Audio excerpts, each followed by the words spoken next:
Hello, Johnny. I know I've been the captain of the soccer team for quite some time. After I graduate, I am fully confident that you will be able to replace me as captain and become just as good, if not better, than I was.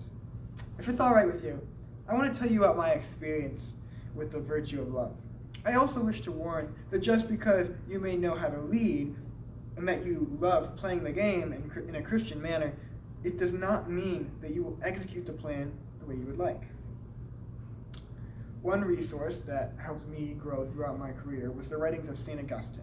St. Augustine wrote much on the resistance between will and intellect, as well as a human's ability to fully love. Through this conversation, I hope to discuss love, the resistance between will and intellect, and our inability to fully love, while passing down to you some of St. Augustine's valuable wisdom that I learned throughout my trials. I think it is very important to give a base definition of love. From the Benedictine Hallmarks document, it says, love begins with the core belief that each person is created in the likeness and image of God. I like to think of love as the ultimate virtue. If you fully encompass love, you will also host all other virtues to perfection. Nothing will stand between you and the Father in heaven. As you know, Johnny, I have been a practicing Catholic for my entire life. It has always been my priority to imitate Christ on and off the field. Jesus says to love our enemies. In sports, that sometimes means our opponents. These opponents may have treated you and your teammates with disrespect.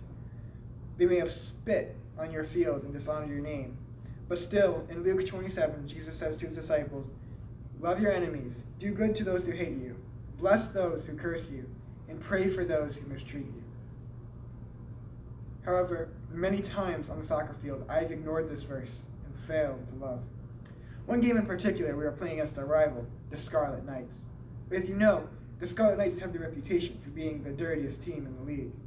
All week, I anticipated the game with anger, wanting to destroy the other team. And when game day arrived, I played with so much hate, hitting Scarlet Knights players with many cheap shots, thinking they were justified, as the Knights played dirty themselves. After the game, I felt empty. I knew immediately that I had fallen short of what I knew was the right way to behave. And if I knew what the right thing to do prior to the game, why didn't I do it? Well, St. Augustine has written much on this and brings up two possible reasons to help explain why I was not able to love my opponents in the soccer match. The first reason that St. Augustine mentions is the resistance between intellect and will. In Book 8 of St. Augustine's Confessions, he writes a challenging discouragement between his newly gained faith and his ability to follow it. Why did this happen to St. Augustine? He wrote that when lust is served, it becomes habit. And when habit is not resisted, it becomes necessity. St. Augustine's previous attachment to sin never completely left and overpowered his newfound love for God.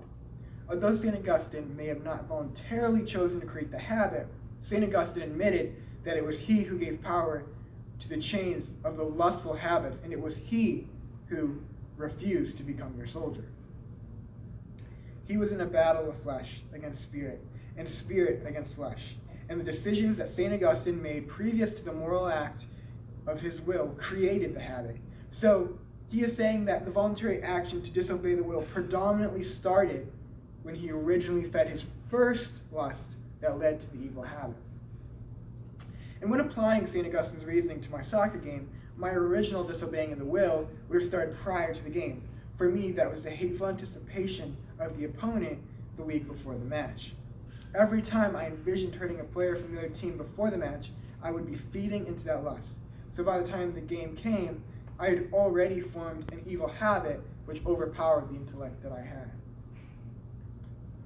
I think a big question remains for St. Augustine, which he diligently asks in Book 9 of the Confessions, when he starts to wonder whether or not perfect love is attainable by ourselves. Could I have loved the soccer field by myself? In the future, can I look only to myself and to love not just my teammates, but my opponents as well? Or do I need some outside agent to assist me in the virtue of love? Well, St. Augustine, by experience of it himself, came to the conclusion that humans do indeed need grace to become virtuous.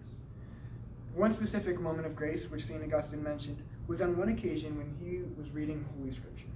Peace came into his heart, and all shadows of doubt fled away.